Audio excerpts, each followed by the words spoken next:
C'est l'heure d'une nouvelle vidéo comment choisir son matos. Alors mes petits bushings, j'espère que ça roule.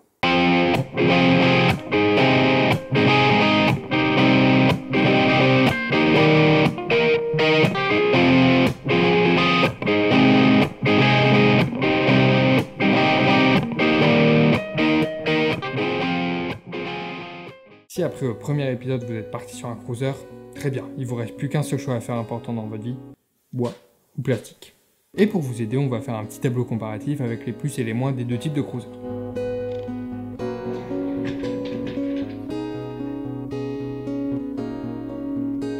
C'est parti. Qu'est-ce qui nous intéresse? Tout d'abord les sensations, le but c'est quand même d'être emmené au 7ème spot, prendre sa roue. Et là, même si c'est un peu subjectif, je mettrai le point en bois, je vais vous expliquer pourquoi.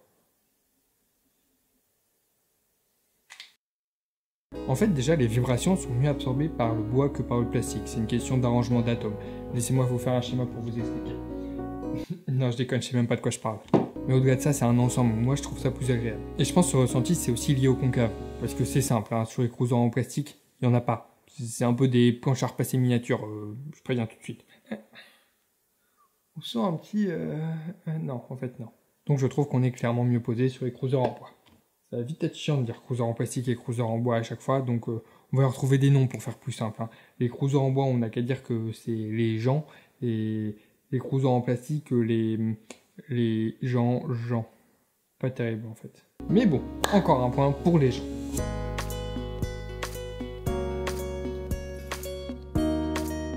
Mais comme toute table à repasser qui se respecte, les gens ont pour avantage de pouvoir être aidés par tous les temps, contrairement aux gens qui se fragilisent pas mal avec la pluie. Bon, il y a toujours le problème des roulements, je vous ai déjà expliqué, il faut éviter de les traîner dans la boue parce que ça rouille, ça s'encrasse, etc. Mais au moins, il n'y a pas de problème pour le deck.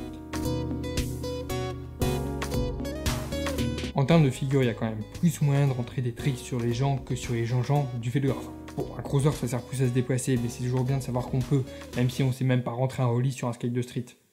C'est comme les gosses, t'en veux absolument pas, ça se plaint, ça chiaille, ça chie partout, ça te réveille à n'importe quelle heure, mais savoir que tu peux en faire, ça... c'est cool, quoi. Bon, je trouve le point suivant assez négligeable parce qu'il n'y a pas une énorme différence, mais au cas où certains d'entre vous ont vraiment des bras fragiles, pour la même taille, les gens seront plus légers. Je suis sûr qu'à ce stade de la vidéo, vous voyez même plus de quel cruiser je parle.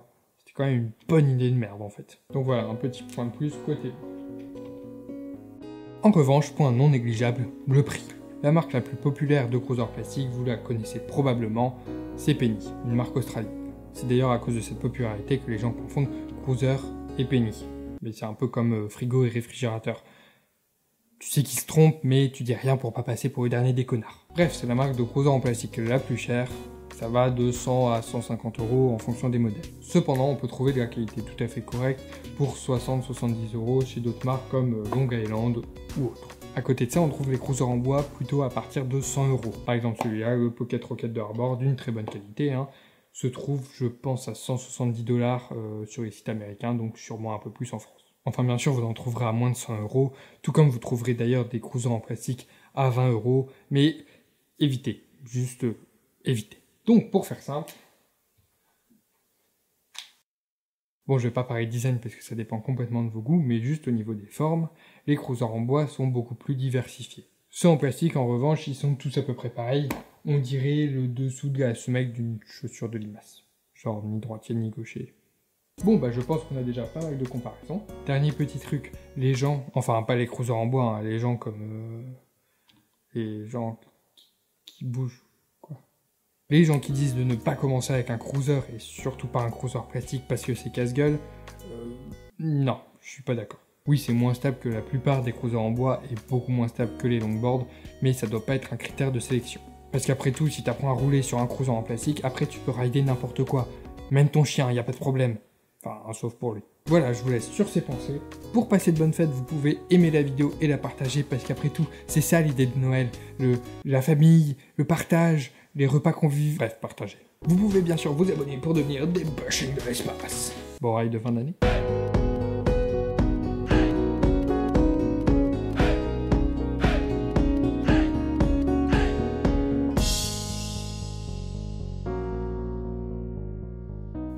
N'empêche l'image que je suis sûr que si l'image, si vous avez des chaussures, elle ressemblerait à ça.